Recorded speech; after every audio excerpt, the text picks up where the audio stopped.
नमस्कार, आज़ाद भारत न्यूज में आपका स्वागत है। आजमगढ़ जिले में अभिवक्ताओं के चुनाव के लिए लोगों ने नामांकन किया। आइए जानते हैं कुछ लोग नामांकन किए और क्या कहा।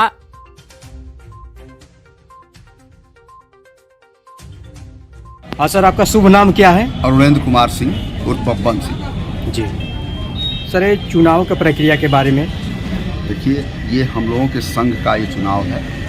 बड़ी पारदर्शी दृष्टि से ढंग से हमारे निर्वाचन अधिकारी हम लोगों का चुनाव संपन्न कराते हैं और इस परिसर के भीतर एक एक अधिवक्ता नैतिक रूप से ईमानदारी पूर्वक अपने इस चुनाव प्रक्रिया में सहयोग करता है और अपने बार के सबसे श्रेष्ठ उम्मीदवारों को अपने को चुनता है ताकि वो अब उनका नेतृत्व और उनके दुख सुख में वो ऐसे उम्मीदवार खड़े हों। इसी प्रक्रिया के दौरान मैं भी मंत्री पद का प्रत्याशी हूँ और यह कह देना कि मैं ही सबसे योग्यतम उम्मीदवार हूँ ये उचित नहीं होगा। इसका निर्णय आने वाले 18 तारीख को सारे मतदाता करेंगे। अगर वो मुझको इस योग्य समझते हैं कि मैं उस मंत्री पद के योग्य हूँ, उनका नेतृत्व करता हूँ, उनका मेरे ऊपर विश्वास है, तो उन जो भी मेरे प्रतिद्वंदी हैं या मेरे भाई हैं वो सिर्फ चुनाव तक ही मेरे विरोधी हैं, बाकी मेरे सारे अपने हैं।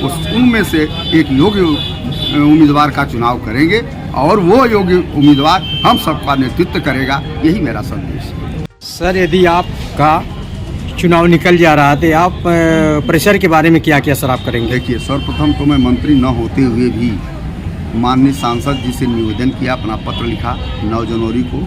वो पत्र पर मुख्यमंत्री महोदय के सामने हम लोग गए और अधिवक्ताओं की सबसे बड़ी समस्या है कि ये मजिस्ट्रेट परिसर से और उस नई बिल्डिंग में आने जाने में काफ़ी भीड़ हो जाया करती थी और आज भी दुर्घटना होने की संभावना है, जिसके मेरे निवेदन पर और माननीय सांसद दिनेश लाल निरहुआ के अनुरोध पर गंभीरतापूर्वक विचार करते हुए माननीय मुख्यमंत्री द्वारा यह प्रोजेक्ट पास करने की अनुमति दिया।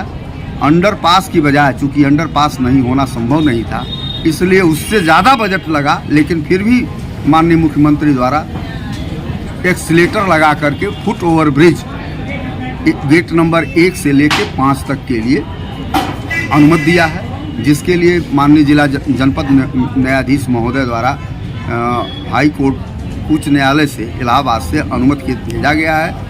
जिस दिन यह अनुमति मिल जाएगी उसी दिन यहाँ वरिष्ठ अधिवक्ताओं के लिए 2 लिफ्ट लगेगी, क्योंकि फुट ओवर ब्रिज पे चढ़ने के लिए उन्हें दिक्कत होगा, और 2 एक्सीलेटर लगा करके ओवर ब्रिज का, जिसमें लगभग 6-7 करोड़ रुपए का खर्च आ रहा है।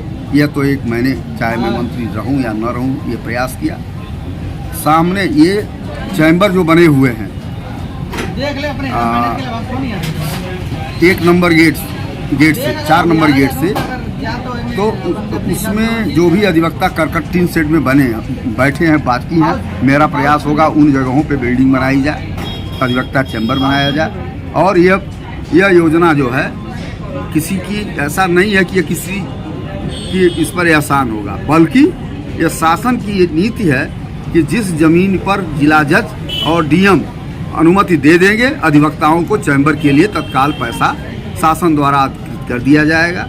इसके प्रयास में भी मैं लगा हुआ हूँ कि जो ही ये अनुमति मिल जाती है, बस आप यहाँ निर्माण के लिए बाबूलाल जी सिंह के चैम्बर से ले करके और उधर उमाशंकर श्रीवास्तव के चैम्बर तक पूरी बिल्डिंग का निर्माण हो, ताकि हमारे सारे नौजवानों को उसमें बैठने की व्यवस्था हो।